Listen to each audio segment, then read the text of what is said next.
Hey friends, if you encounter this issue where the reCAPTCHA is not working in Firefox, then please watch this video.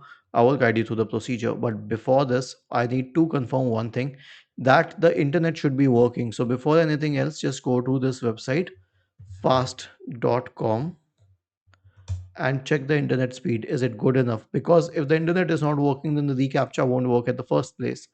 This is a basic assumption. After this, disable any third party VPN and proxy. So, here's what you have to do. Press the Windows key and the R key together to open the run window. Type the command inetcpl.cpl and hit enter. This will open the Internet Properties window. Go to the Connections tab. Click on LAN settings. Make sure that automatically detect settings is checked and use a proxy server for your LAN is unchecked. Click on OK and then on OK once again. The next solution is to check the internet connection, which we have already done.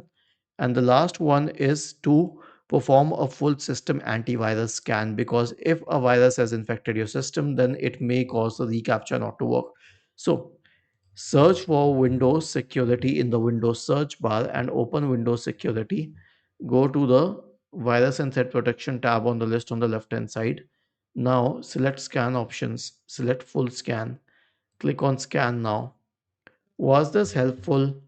If yes, then please subscribe to the channel. If not, then let us know in the comment section of the video on how we could help you further. Thank you for watching this video and have a nice day.